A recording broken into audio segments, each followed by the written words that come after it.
जो दिखाते हैं अत्याचार भ्रष्ट। बहनों और भाइयों, हमारा युवा हमारी प्रगति का मापक है। भारत की सशक्तिकरण का माध्यम है, उसकी धुरी है। और इसीलिए प्रधानमंत्री मोदी जी को जब कहा गया कि देश के अंदर जातिवाद की राजनीति है, आपका इसमें क्या कहना है, तो मोदी जी ने कहा कि मेरे लिए तो देश में केवल 4 जातियां हैं। 4 जाति को उन्होंने ज्ञान के रूप में कहा। ये भारत का मूल है और इसके सशक्तिकरण के लिए हमें कार्य करना है। इसमें उन्होंने कहा, एक है गरीब की, दूसरा है अन्नदाता किसान की, तीसरा है युवा की और चौथी जाति है आधी आबादी नारी की। यही 4 जातियां हैं। गरीबी उन्मूलन की दिशा में, जीरो पॉवर्टी के लक्ष्य को हम प्राप्त कर सके, डबल इंजन की सरकार इस पर कार्य कर रही है। अन्नदाता किसान समृद्ध हो, उसकी आमदनी बढ़े। कृषि और प्रौद्योगिकी विश्वविद्यालय, कृषि वैज्ञानिक और प्रगतिशील किसान मिलकर के इसके लिए प्रयास कर रहे हैं, उसके परिणाम आ रहे हैं। हमारा युवा तकनीकी दृष्टि से सक्षम बनकर के अपनी प्रतिभा और अपनी ऊर्जा का लाभ राष्ट्र निर्माण के प्रवर्तमान अभियान के साथ जुड़ करके कर सके, इसके लिए उस युवा को रोजगार मिले, उसको नौकरी मिले, उसका हम कौशल विकास कर सके, तकनीकी दृष्टि से सक्षम बना सके। इसके लिए सरकार के स्तर पर, डबल इंजन सरकार के स्तर पर निरंतर प्रयास हो रहे हैं। तो नारी सशक्तिकरण के लिए जो प्रयास किए जा रहे हैं, बेटी बचाओ बेटी पढ़ाओ से लेकर के लगातार अलग अलग क्षेत्र में जो प्रयास प्रारंभ हुए हैं, आज उसके परिणाम हम सबके सामने आ रहे हैं। पिछले 7 वर्ष में प्रदेश ने अपना परसेप्शन बदला है। आज उत्तर प्रदेश सुरक्षा और कानून व्यवस्था का जो मॉडल बनाई है, देश के अंदर निवेश का ड्रीम डेस्टिनेशन के रूप में उभर करके दुनिया के निवेश को अपने यहां आकर्षित करने में सफल हुआ है। प्रदेश में जो निवेश आ रहा है, इसका परिणाम है कि हमने लाखों नौजवानों को नौकरी उनके गांव, उनके घर में देने में सफलता प्राप्त की है। 1,62,00,000 से अधिक नौजवान इस निवेश के माध्यम से अब तक नौकरी और रोजगार प्राप्त किए हैं। स्वरोजगार के लिए 1 डिस्ट्रिक्ट 1 प्रोडक्ट की योजना, विश्वकर्मा श्रम सम्मान और पीएम विश्वकर्मा की योजना, पीएम स्वनिधि की योजना, पीएम रोजगार की योजना जैसी तमाम योजनाओं के साथ ही प्रधानमंत्री मुद्रा योजना ने भी आर्थिक स्वावलंबन का मार्ग प्रशस्त किया है। और इन्हीं कार्यक्रमों की श्रृंखला में प्रदेश सरकार ने 6.5 लाख नौजवानों को सरकारी नौकरी देने में भी सफलता प्राप्त की है। आज मैं आपके सामने एक खुशखबरी और लेके आने आया हूं। अभी 23, 24, 25 और फिर 30 और 31 अगस्त को पुलिस भर्ती की प्रक्रिया हमारी आगे बढ़ रही है, जिसमें 60,000 से अधिक नौजवानों को हम भर्ती करने वाले हैं। ये 60,000 जो भर्ती होने वाली है, इतनी बड़ी भर्ती उत्तर प्रदेश के इतिहास में कभी नहीं हुई। और इस भर्ती के साथ एक और चीज जुड़ रही है कि 20% सीटें इसमें ऐसी होंगी जिसमें केवल बेटियां भर्ती होंगी, और उनकी भर्ती के लिए हम लोगों ने एक व्यवस्था बनाई है। मैंने कल भी कहा था, ये बेटियां इसलिए भर्ती कर रहे हैं जो सड़क और चौराहे पर, किसी अन्य जगहों पर महिलाओं के साथ छेड़छाड़ करने वाले, बेटियों के साथ छेड़छाड़ करने वाले सौदों को भी ठिकाना लगाने का काम ये बेटियां कर सके, इसके लिए हम उन्हें पुलिस की भर्ती में प्राथमिकता के साथ आगे बढ़ाने का काम कर रहे हैं।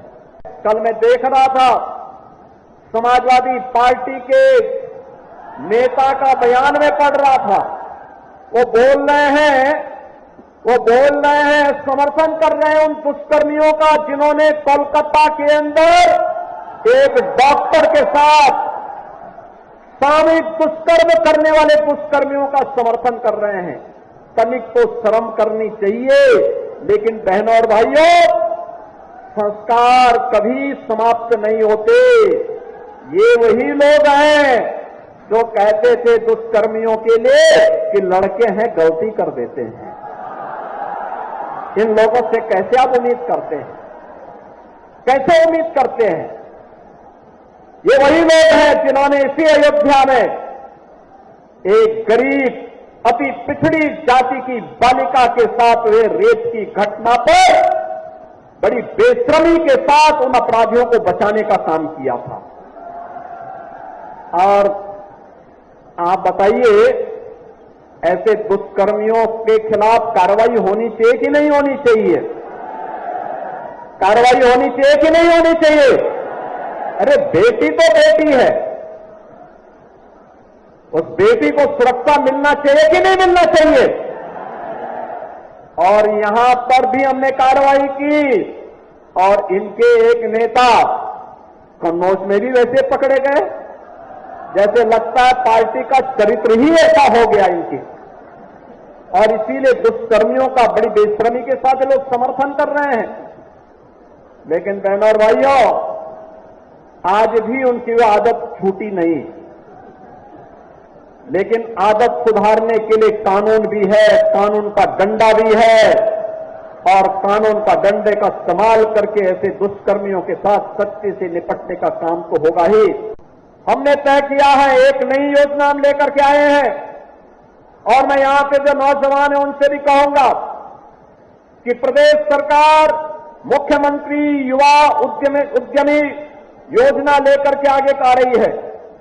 10 लाख एमएसएमई यूनिट हम लगाने के लिए एक बड़ी कार्य योजना आगे बढ़ा रहे हैं, और जो भी युवा इसके साथ जुड़ना चाहेगा उसका प्रशिक्षण करवाने के साथ ही 5 लाख रुपए पहले चरण में ब्याज मुक्त ऋण उसको उपलब्ध करवाने का काम सरकार करेगी। ब्याज मुक्त, कोई इंटरेस्ट नहीं, डिजिटल पेमेंट के साथ हम उसको जोड़ेंगे। कैसे व्यवसाय होना है, 10 लाख एमएसएमई यूनिट लगेंगी, और 10 लाख एमएसएमई यूनिट लगने के साथ ही 50 लाख नौजवानों को सीधे सीधे नौकरी और रोजगार की गारंटी इसके माध्यम से होगी। यह योजना भी प्रदेश के अंदर हम तेजी के साथ आगे बढ़ाने जा रहे हैं।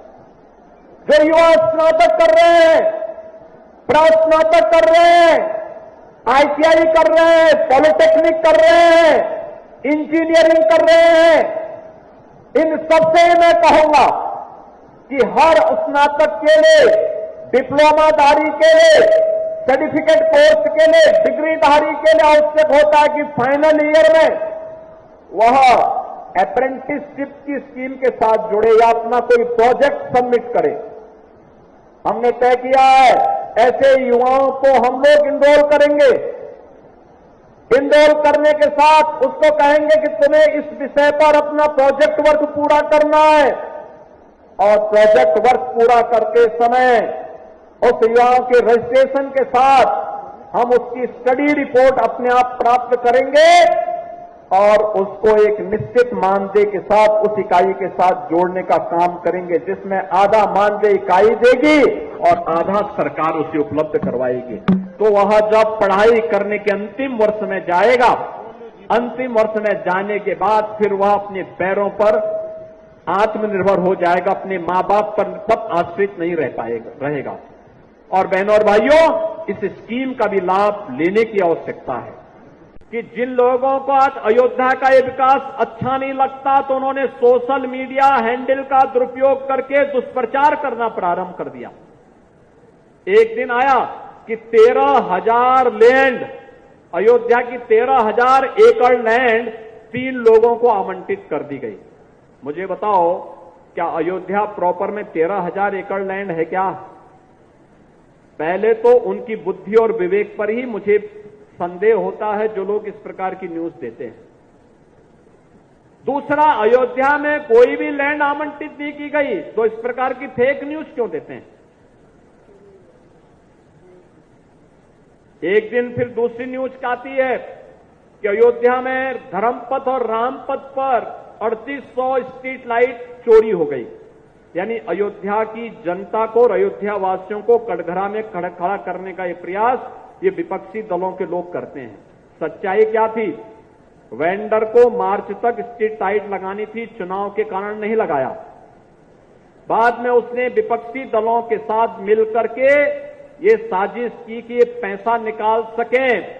नहीं हो पाया तो उसने छोटी सी ई कंप्लेंट कर दी। लेकिन अब वेंडर ही शिकंजे में आ गया है, अब उनके आकाओं को भी हम शिकंजे में लेंगे। कौन थे इसके पीछे जो अयोध्या को बदनाम कर रहे थे? और ये अयोध्या को बदनाम करने वाले वही लोग हैं जिन लोगों ने अयोध्या में राम भक्तों पर गोलियां चलाई थी, जिन लोगों ने अयोध्या को लहूलुहान किया था। ये वही लोग हैं जो लोग बड़ी बेशर्मी के साथ एक डॉक्टर के साथ, एक महिला डॉक्टर के साथ हुई हैवानियत पर बेशर्मी के साथ उन जल्लादों का समर्थन करते हुए दिखाई दे रहे हैं। ये वही लोग हैं जाए के पिछड़ी जाति की बेटी के साथ हुई हैवानियत पर उन दुष्कर्मियों के साथ खड़े हैं, कहते हैं निर्दोष है। आपने लखनऊ की घटना भी देखी होगी।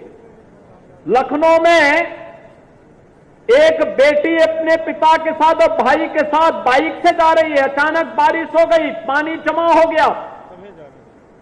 जबरदस्ती पानी फेंक करके फिर उस बेटी को गिरा दिया जाता है। और तब मैंने कहा था, तब भी मैंने वहां कार्रवाई की थी और मैंने कहा था कि इन लोगों के लिए सद्भावना ट्रेन नहीं, बुलेट ट्रेन चलेगी, कायदे से बुलेट ट्रेन। जब पुलिस ने उस अपराधी को पकड़ा तो समाजवादी पार्टी का मुखिया उस अपराधी के साथ खड़ा हो गया, कहता वो निर्दोष है।